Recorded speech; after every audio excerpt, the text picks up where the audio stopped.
गुरु जी के पश्चात हनुमान जी की वंदना किया, महर्षि वाल्मीकि की वंदना की। सीताराम गुणग्राम पुण्यारण्य विहारिणो वंदे विशुद्ध विज्ञानो कविश्वर कपीश्वरो। ये दोनों सीताराम गुणग्राम पुण्यारण्य, श्री सीताराम जी के पुण्यारण्य में विहार करते हैं, पुण्य रूपी वन में विहार करते हैं।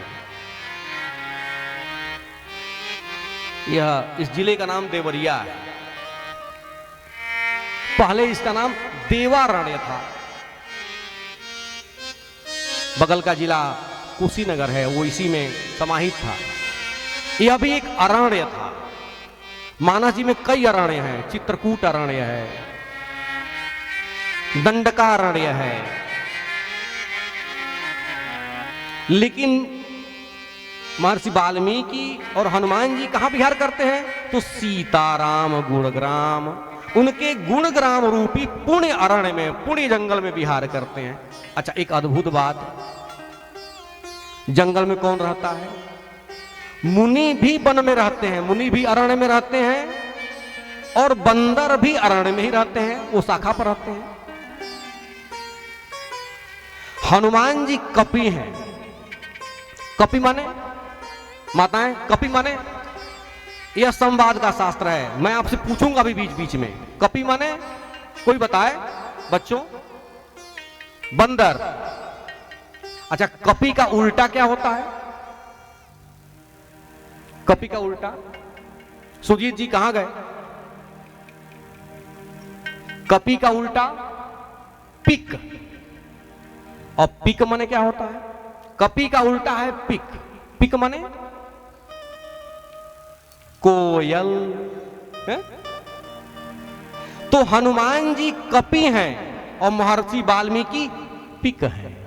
आप पूछेंगे कि यह कहां लिखा हुआ है?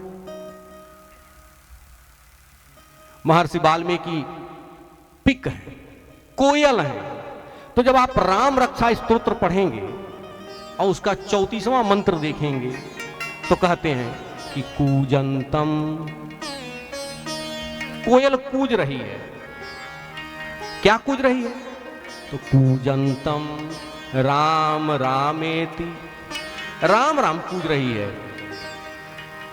यह कैसा है राम राम, राम नाम?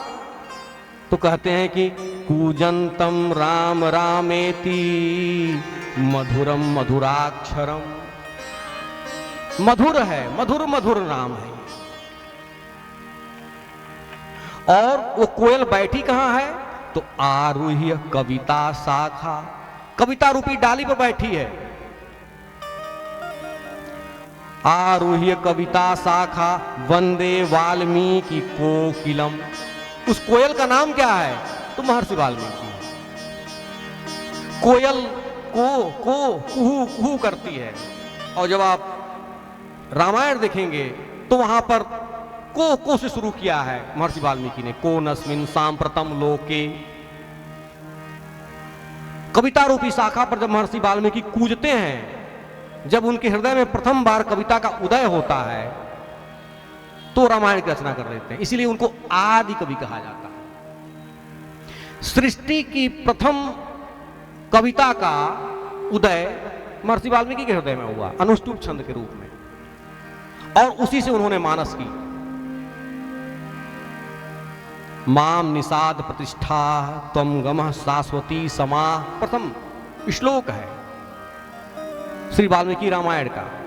तो महर्षि वाल्मीकि और हनुमान जी सीताराम गुणग्राम के अरण्य में, वन में विहार करते हैं। और आगे क्या कहा? वंदे विशुद्ध विज्ञानौ। समझिए, आज समय बड़ा, हनुमान जी को विज्ञानी कहा। विज्ञानी माने अंग्रेजी में साइंटिस्ट,